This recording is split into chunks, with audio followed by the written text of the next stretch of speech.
Je suis contente de vous retrouver aujourd'hui pour la session d'interview de femmes, essentiellement, parfois des hommes. Et là, j'ai donné la parole à une femme. Et aujourd'hui, je vais interviewer Joanne, qui est coach carrière, qui va nous expliquer un petit peu comment elle s'est lancée dans cette nouvelle aventure, puisqu'elle s'est reconvertie. Elle va nous parler aussi de ses challenges, voilà, comment elle fait pour être épanouie dans son job au quotidien. Et voilà, ce sera une interview en toute authenticité. Et vous verrez, ça va vraiment vous inspirer. Joël, est-ce que tu peux te présenter rapidement? Oui, alors bonjour à tous. En tout cas, merci Sarah de m'avoir invitée sur ton live, enfin sur ton live. Hein, comprends? C'était censé être un live. En tout cas, merci de ton invitation. Alors, écoute, je suis Joëlle Dagosseri. Moi, j'ai 43 ans. Bientôt 44 à la fin de l'année. Je suis maman d'une petite fille qui a 12 ans. Je suis entrepreneur et puis je suis aussi journaliste. Donc, en fait, j'ai un peu une double casquette, même si je dirais même triple, quadruple, parce que je fais d'autres choses à côté. Mais en tout cas, essentiellement, je suis entrepreneur. Je suis coach carrière. Et donc, je suis journaliste. Et en tant que coach carrière, en fait, je vais aider tout ce qui est d'ordre de l'évolution professionnelle. Euh, et notamment tout ce qui est un frein à l'évolution professionnelle. Alors, je suis très axée, j'ai beaucoup commencé par la timidité, parce qu'en fait, j'étais timide, moi j'étais une grande timide jusqu'à l'âge de 31 ans au moins. Et donc, j'ai décidé, et je sais à quel point ça peut être un frein à l'intégration d'entreprise, au fait de faire valoir ses idées, de se mettre en avant aussi, et même de communiquer avec la hiérarchie, donc, enfin, tout ce qui peut faire que ton évolution professionnelle va être favorisée. Et donc, j'ai commencé par ça, et puis maintenant, je continue d'en faire, mais je fais aussi du jeu politique en entreprise, donc ça, c'est vraiment tout ce qui est créer des alliances, fédérer, Mm. influencer, etc. Et je fais aussi de l'évolution professionnelle pour des profils atypiques, notamment des profils comme le mien, qui Mhm. sont autodidactes, qui ont un peu touché à tout, qui ont Mm. plusieurs casquettes, un peu comme moi, et qui vont avoir du mal à rassembler tous ces morceaux et à se valoriser et à évoluer professionnellement. Donc moi, je fais du discours, je fais travailler le CV, mais surtout le discours, comment on fait pour se présenter sous son meilleur jour, etc., pour bien parler de ses expériences. Enfin voilà. Bon, je suis D'accord. un peu longue, mais en tout cas, voilà ce que je fais. Et puis sur le côté journaliste, en fait, je suis chroniqueuse, on dit chroniqueuse, mais c'est pas vraiment des chroniques que je tiens. Je suis intervenante dans une émission d'actualité politique, sociétale, économique. C'est une émission de débat que je fais une fois par semaine, qui dure 3 heures avec d'autres intervenants. Et voilà, je débat de ce qui se passe dans la société française ou un peu à l'international. D'accord. Ok, bah c'est bien, tu es un profil slasheuse en fait, on peut dire. Oui, oui, ah oui, oui, je slash beaucoup, oui. Mais après, tout D'accord. se rejoint quand même. Ouais. En réalité, tout est cohérent, mais c'est vrai que ça peut paraître comme étant des activités un peu différentes. Ouais. Bah, tu vois, c'est hyper intéressant. Les personnes qui vont regarder cette interview, elles vont s'y retrouver. Et tu vois, Joël, est-ce que tu veux bien qu'on analyse un peu ton parcours? Toi, comment Ouais. tu as fait, bah, tu vois, ta carrière d'avant? Donc, je pense que tu étais Mmh. aussi J'étais salarié, salariée. timide. Là, tu en es venu à slasher. Ou comment tu as fait un peu voilà, ce cheminement? Bah, écoute, je pense que j'ai toujours fait plein de choses à la fois. Mais ça depuis Ouais. petite, hein, même avant de travailler. J'allais à l'école.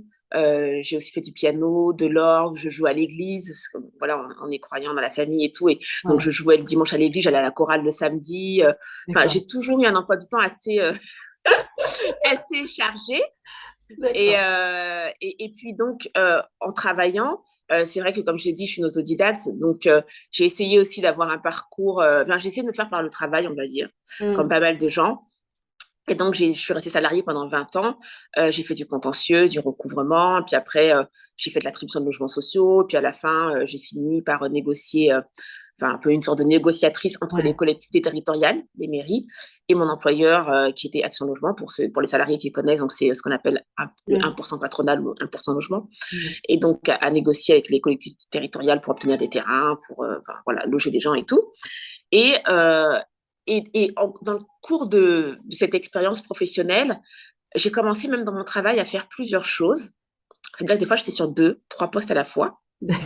Je m'ennuie assez vite et je prenais toujours l'initiative d'aller voir mon directeur et de lui dire, bon, écoutez, là, j'ai fini avec ça. Ça fait 2 ans que je fais ça. Il faut me trouver autre chose. Et donc, il Ouais. était top. Il me disait, bah, maintenant, vous allez faire ça et tout. Donc, j'aimais bien. Mais à un moment, c'est vrai que je me suis retrouvée un peu étriquée et j'ai commencé vraiment à se lâcher parce qu'en fait, j'ai commencé à travailler dans les grandes gueules, dans l'émission dans laquelle je travaille, en tant Mhm. qu'intervenante, en même temps que j'étais salariée. Ah oui, tu faisais les deux en même temps. Voilà. Donc, en fait, je partais un jour par semaine à la télé, radio, et puis les 4 autres jours, j'étais en entreprise. D'accord. Ça te Donc, plaisait aussi, c'était enfin, du coup, le côté en fait chroniqueux, c'était aussi enfin, l'intérêt, quelque chose que tu voulais développer en parallèle? ça, c'est une question d'opportunité, honnêtement. C'est pas un truc que j'avais prévu dans ma vie, hein. Ouais. Non, non, pas du tout. Moi, je suis quelqu'un qui fait des choses par opportunité. Je sens si je peux faire un truc. Alors, très Mm. souvent, je dis oui à des trucs. Et puis après, je me dis, pourquoi tu as fait ça? N'importe quoi, tu sais même pas le faire. Et donc, je me forme sur le tas et j'ai le oui assez facile. Alors, en fait, ce qui s'est passé, c'est que moi, j'ai écouté cette émission depuis assez pas mal d'années. Et Mm. puis, j'ai entendu qu'ils cherchaient quelqu'un et qui faisait un casting. Alors, j'ai dit, bah, écoute, je vais Mm. postuler. Puis, j'ai envoyé ma vidéo comme 1000 autres personnes. D'ailleurs, on était vraiment 1000. Et du coup, j'ai été retenue pour passer un test. C'est une émission en direct, hein, donc, en fait, il n'y a pas de Mm. filet. C'est pas enregistré, c'est en direct. Mm. Il n'y a pas de filet. Donc, j'ai fait l'émission comme les 5 autres finalistes, les 4 autres finalistes, parce qu'on était 5. Puis, c'est moi qui ai D'accord. été retenue. Et voilà, j'ai commencé comme ça. Et donc, c'est un truc que je n'avais pas prévu. Je n'avais pas Mm. prévu mon employeur.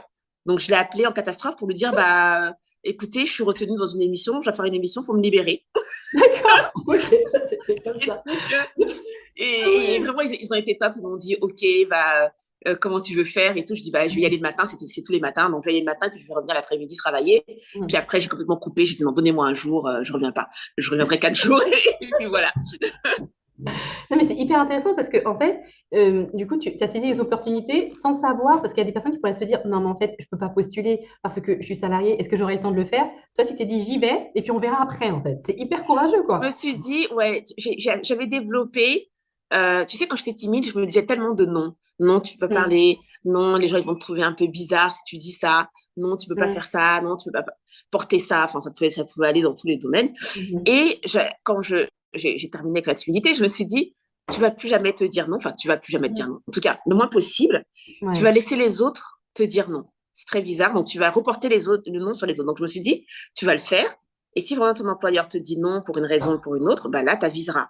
Tu vois? D'accord. Et pareil, tu vas faire le casting. Et si t'es pas pris, si eux te disent non, bah c'est eux qui te disent non. Mais en fait, tu vas pas te dire non en disant ouais, mais je peux pas parce que non. Mm. Je me suis dit, il faut accepter le non. Parce qu'en fait, ce qui te fait peur quand tu es timide, c'est que les autres te rejettent. Mm. Tu vois, c'est pour ça que tu parles pas, c'est pour ça que tu te mets pas en Mm. avant. Tu as peur d'être ridicule. Et donc, je me suis dit, tu dois accepter que les gens te rejettent. Et donc, tu vas faire ton truc. Et si eux te rejettent, entre guillemets, hein, s'ils te disent non, eh ben, ils t'auront dit non. Mais en tout Ouais. cas, c'est pas toi. Toi, tu vas arrêter de te rejeter. Voilà. Donc, c'était un Ouais. peu ma logique. Waouh, bah super. Mais écoute, du coup, ça a été concluant. Donc, tu as vu ton employeur et donc après, tu as fait ce job en parallèle Et qu'est-ce que ça t'a apporté, du coup, cette activité de journaliste chroniqueuse dans l'émission? La liberté. La première chose que je dirais, alors, il y a l'exposition médiatique, bien sûr, et tout, mais c'est la liberté. Parce qu'en fait, j'ai découvert que je pouvais penser librement, parce que il faut savoir que c'est une émission bah, de débat. On te dit pas ce que tu dois dire, on Mm. te briefe pas, t'arrives, on te dit voilà les sujets, et démerde-toi. D'accord.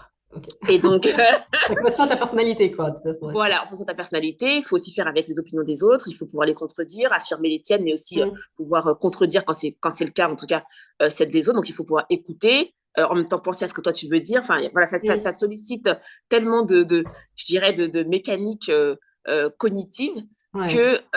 et puis aussi le fait de s'exprimer librement sur ce que tu penses, tu te dis, mais je suis libre en fait, mais je peux faire ce que je veux. Et puis aussi, tu as accès aussi à d'autres façons de penser. Moi, mes collègues de travail, c'est des économistes, c'est des entrepreneurs et tout. Donc, tu te dis, mais Mm. ouais, il y a un autre monde, quoi. Et Ouais. donc, voilà comment petit à petit, j'ai un peu, mon état d'esprit s'est un peu modifié. Voilà. D'accord. Ouais, ouais. Et en plus, c'est un bon exercice pour quelqu'un qui était anciennement Ah timide. ouais, Il n'est plus du tout, complètement. mais là, tu sors vraiment de ta zone de confort, quoi, chaque jour, parce que c'est l'inconnu. Ouais. C'est vrai, c'est ça. C'est vraiment l'inconnu et la peur tu peux avoir peur d'être ridicule, de dire n'importe quoi parce que, en face, Mm. toi, tu as des experts des fois de leur Ouais. sujet et voilà. Mais bon, D'accord. moi, je me sens libre de dire n'importe quoi. Ok, tu as dépassé ce stade, et je lis dans tes posts aussi sur LinkedIn, où, voilà, en fait, le regard des autres, enfin, peu importe, quoi, tu dis ce que tu as à dire, et puis voilà, quoi. Ouais, je me dis, j'ai le droit de me tromper. Combien de fois il y a des gens qui parlent et qui disent pas forcément des trucs hyper intelligents ou alors Ouais. hyper pertinents ou alors très pertinents, mais qui sont Mm. contredits quand même alors que c'est très pertinent parce que l'autre ne pense pas comme toi.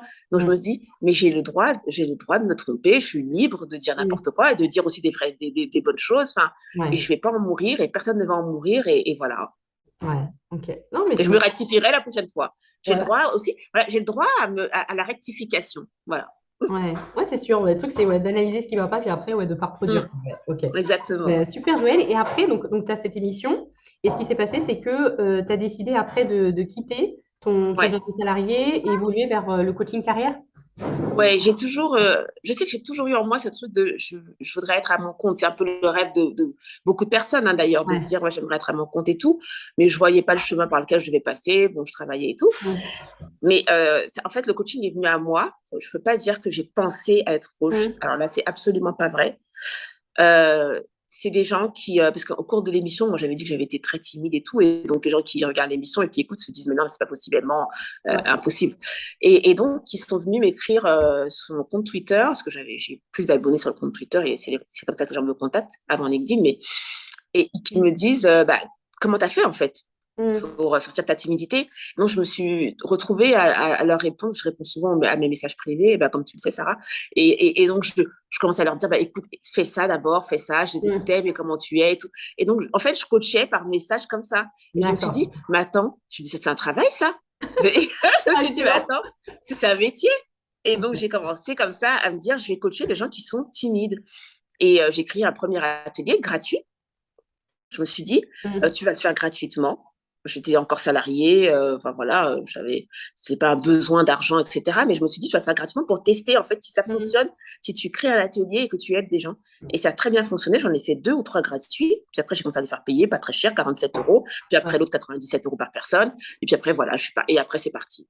D'accord. Ah ouais, ok. Non, c'est hyper intéressant pour les personnes qui vont regarder, c'est que en fait, tu as été à l'écoute, tu as donné, en fait, tu as partagé ton histoire, en fait, et ton Mmh, histoire, ça a résonné auprès de certaines personnes. Ils ont dit, mais comment tu as fait? Donc, tu as donné des conseils, et puis ça t'a amené à avoir vraiment un job. Enfin, je veux dire, voilà. ouais, complètement. Ouais. Complètement. Ok. C'est exactement le cheminement. Mais après, c'est un peu aussi le cheminement d'un entrepreneur. C'est que tu Mm. écoutes tes clients et t'adaptes et tu dis, ah bah, ils ont besoin de ça, ils ont besoin de ça, Mm. etc.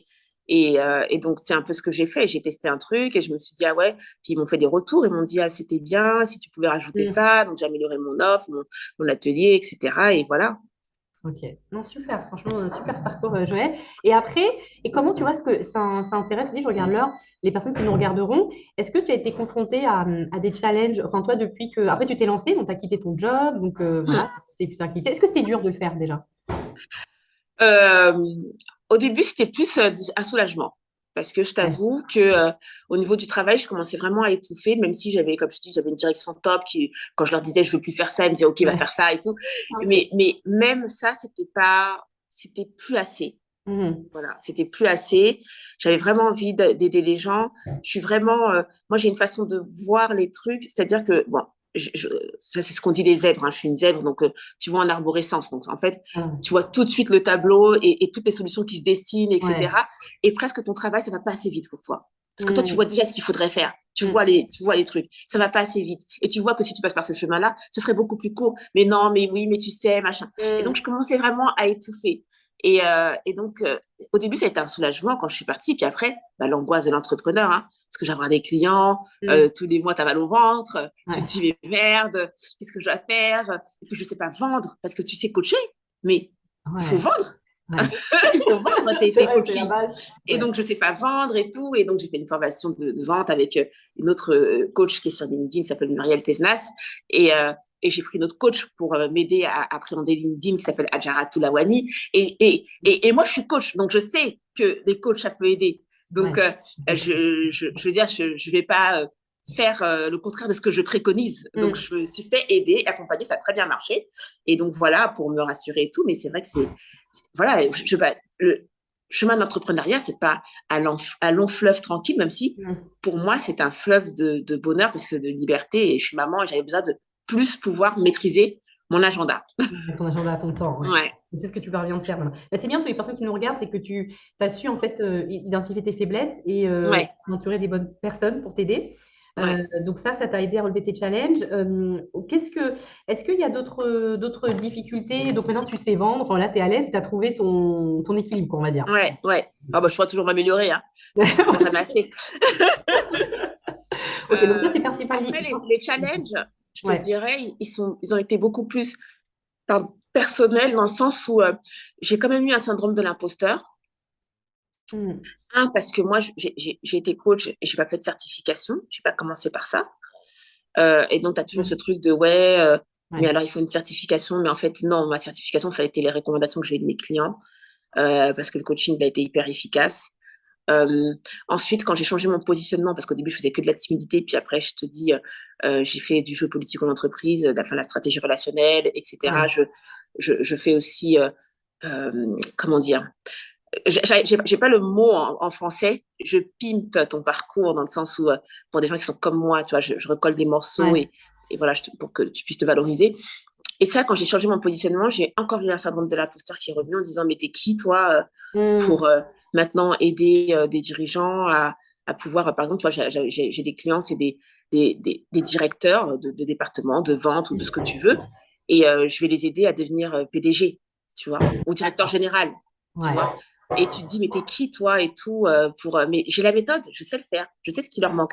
C'est parce que j'ai jamais été directeur général, parce que c'est ça mon syndrome de l'imposteur que Ouais. j'avais. C'est j'ai jamais été ça, comment tu vas faire pour? Mais non, mais le Mm. coach, il n'est pas là pour ça, il est là pour voir ce que l'autre ne voit pas, tu vois. Il n'est pas là pour être l'autre.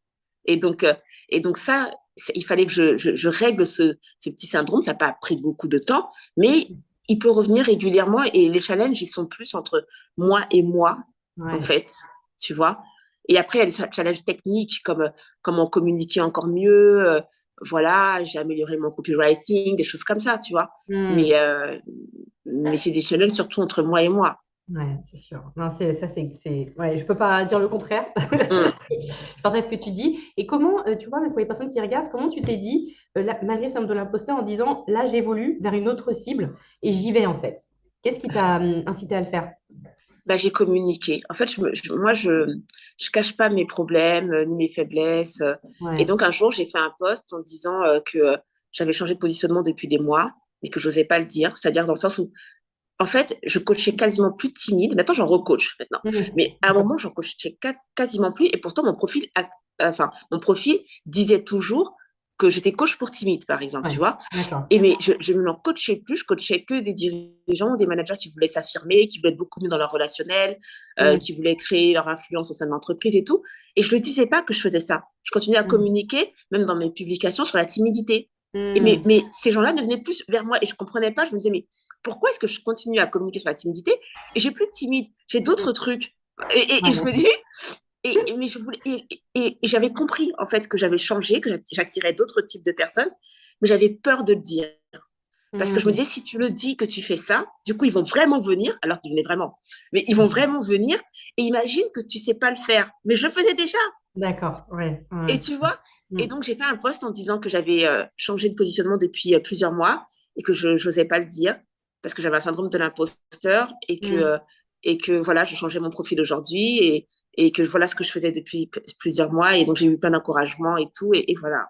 D'accord. Ouais, tu t'es montré vulnérable, en fait. C'est toujours ça, Ouais. bien être soi-même, quoi. Mm. Ouais. Ok. Mais du coup, Joël, t'es quelqu'un qui a le peps, tu vois aussi, qui a de l'énergie, tu vois, qui a la joie de vivre. Est-ce que toi, qu'est-ce qui t'aide justement à rebondir après, enfin, des imprévus, des choses qui peuvent un peu te chambouler, voilà, quelle est ta routine? Qu'est-ce que tu fais? Quel est ton Alors secret? la première chose, je dirais que c'est la foi. Je suis croyante, mais j'ai une foi inébranlable. Bon, mon Dieu, ça c'est clair, mais aussi en ce qu'il veut pour moi. Et je suis persuadée qu'il ne me veut que du bien.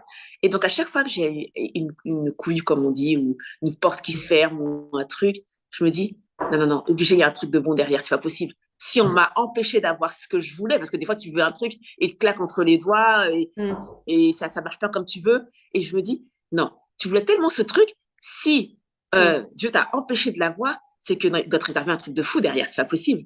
Et, euh, et pour exemple, ça c'est un cas un peu personnel, j'en avais aussi parlé, je fais de l'endométriose, tu sais, et donc Ouais.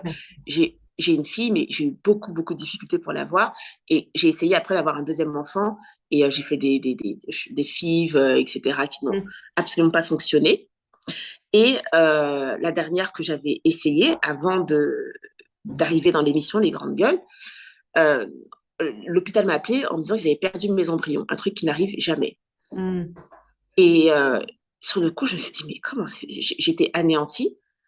Et alors, ils ont été en panique parce que oui, je Ouais. pouvais porter plainte et tout. Et bizarrement, quand j'ai raccroché, je me suis dit, mais c'est pas possible. Tu veux tellement cet enfant, mais si Dieu te donne pas un enfant, il doit te réserver un truc de dingue derrière. C'est pas possible, c'est obligé, il y a un truc de dingue. et Ouais. donc, et donc, je crois à chaque fois qu'il y a un truc qui m'arrive, alors j'ai un coup au moral comme tout le monde, hein. J'ai un coup au moral, tu vois, la déception, le truc de Mm. comment tu vas faire. Mais à chaque fois, je me dis, mais il doit y avoir un truc de fou, c'est pas possible. Ça, c'est pas possible. Et effectivement, il y avait un petit truc, il y avait un truc de fou. Ça remplace pas un enfant, c'est pas ce que je veux dire. Mais je dis toujours que mes plans sont pas forcément les plans de Dieu. Mm. Donc je me dis, il doit te réserver un truc de malade, hein, c'est pas possible. Et pareil, quand je stagne, des fois, je fais des trucs et ça va pas assez vite pour moi. C'est pas que je suis en échec, hein, c'est que ça va pas assez vite. Et je stagne. Et je me dis, si je stagne comme ça, c'est qu'il doit préparer un truc de l'autre côté. Il se dit, reste tranquille, tu vas l'avoir après et tout. Et donc voilà, c'est vraiment, ça c'est une philosophie. Mais après, j'ai une routine aussi pour garder ma paix intérieure. Parce que je peux pas être optimiste et, si j'ai pas de paix, tu vois. Mm. Donc ça peut être les gens qui m'entourent. Je fais attention à aider les autres, mais à comprendre quand je suis en limite, quand là je ne peux plus, Mm. quand je commence à faire les choses que pour les autres et quand ça ne me profite plus. Euh, Ouais, ça, voilà, je médite, je prie, je prends le temps pour moi. Là, en tant qu'entrepreneur, tu vois, le vendredi, là je suis avec toi, mais normalement le vendredi c'est vraiment léger. Après 13h ou 14h, plus rien. Je mm. ferme tout. Soit je vais faire un massage, soit je lis, je fais n'importe quoi, je bois un verre avec une copine. Mais, mais j'essaye de mettre du plaisir, même si je suis une grosse bosseuse, j'ai arrêté de croire que le plaisir se méritait. Tu vois, j'avais cette Mm. tendance à dire, Ouais. tu bosses, tant que tu n'as pas atteint ça, pourquoi tu vas te faire plaisir? Tu vois? Non, je crois que j'obtiendrai ce que je veux si je mets du plaisir, c'est-à-dire que si j'aère mon esprit, si je développe de la joie dans ma vie, Mm. etc., j'attirerai les bonnes personnes, j'aurai la bonne énergie. Et Ouais. donc, je mets du plaisir, même si j'ai pas atteint l'objectif que je voulais, même si je suis pas contente de ma semaine, et ben quand même, mon vendredi, il y aura rien dessus. Donc voilà. En fait, c'est hyper inspirant ce que tu dis. Ça aidera. Je regarde, c'est bientôt terminé, là, je regarde l'heure. Parce que, en fait, c'est que, tu vois, parfois, on attend le résultat pour pouvoir Ouais, célébrer. se En fait, récompenser. non. Ouais. Mmh.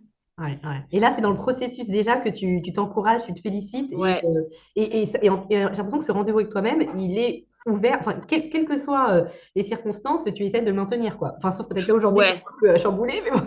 Bah non, mais des fois, non, ça va, le matin, je peux toujours mettre quelques rendez-vous, c'est vraiment l'après-midi, mais des fois, je suis pas contente de moi.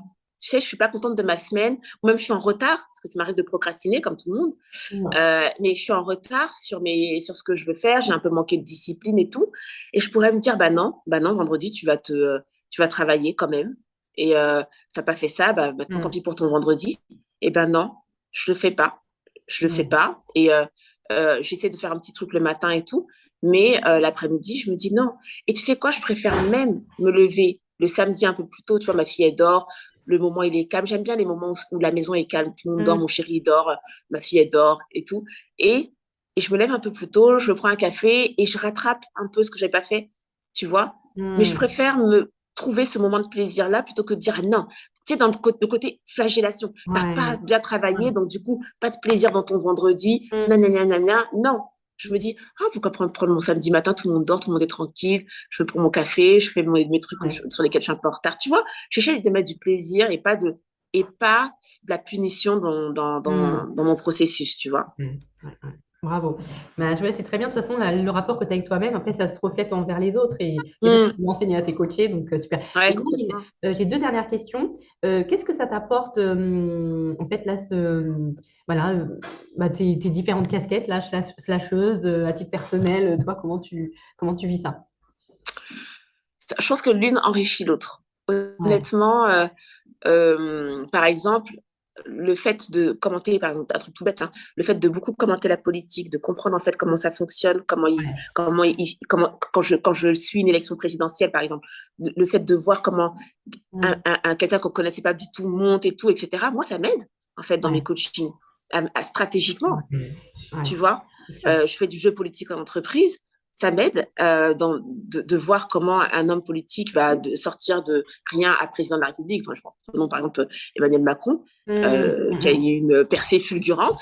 Ouais, Et ben, j'ai compris, j'ai observé, j'ai commenté chaque étape de son ascension. Tu vois, j'ai vu ses erreurs, je les ai commentées, j'ai vu ses réussites, je les ai commentées, Ouais, j'ai vu ce qu'il aurait dû faire, et ça, je le mets dans mes coachings. ouais, c'est sûr. En Tu fait, vois, donc ça te nourrit, en fait. C'est hyper intéressant parce que complètement. c'est ça qui t'a permis de switcher aussi vers, je pense, les managers, etc. Parce que c'est quelque chose, c'est partie de ton quotidien et maintenant tu enseignes tes clients avec ça. Mais Ouais, complètement. Et quand par contre, de l'autre côté, quand je vais commenter, je sais pas, une réforme du travail, etc., moi, je coach surtout sur l'évolution professionnelle et tout, bah, tout ça, ça va alimenter mm, mon commentaire, mon argumentation. J'ai aussi une sorte d'expertise maintenant. Et donc, j'apporte ce qui est la réalité du terrain, pas ce qui est la mm, réalité théorique qu'un politique voudrait nous faire ouais, avaler, etc. Tu vois ce que je veux dire? Donc, tout ça, ça se nourrit, ça se complète. Et puis moi, ça me permet aussi de m'aérer. Et voilà, quand ouais. je pars en émission, je fais autre chose. Je me libère, je parle, je rigole et tout. Puis quand je reviens avec mes coachés, je fais autre chose. Ben, voilà, c'est aussi bien. On peut pas, si on fait, bon, après, il y a des gens qui aiment faire que la même chose. Hein, je dis pas que c'est bien. Mais Ouais. moi, je n'ai jamais été comme ça. Donc, je pense que j'étoufferai assez vite. Super, bah, merci Joël. Est-ce que là il nous reste, on aurait pu continuer, mais bon voilà, on va respecter le timing. Est-ce que c'est hyper intéressant ce que tu dis. Est-ce que tu aurais un conseil à donner quel conseil tu aurais donné à des personnes qui sont voilà qui sont pas forcément à leur place dans leur je sais pas, dans leur carrière ou qui hésitent, qui ont beaucoup de doutes. Tu as envie de leur dire quoi? Moi, j'aurais envie de leur dire qu'ils rejoignent leur place, mais pas forcément en disant je quitte tout, je vais faire autre chose. En fait, Voilà. on oublie souvent qu'on peut faire cette chose sans renverser la table. Tu vois, par exemple, j'ai commencé, je t'ai dit, moi, j'ai coaché gratuitement. J'ai pas quitté mon travail, j'étais encore Mm. salariée. Et les gens oublient qu'ils peuvent faire des choses là où ils sont tout de suite. Ouais, Tu vois?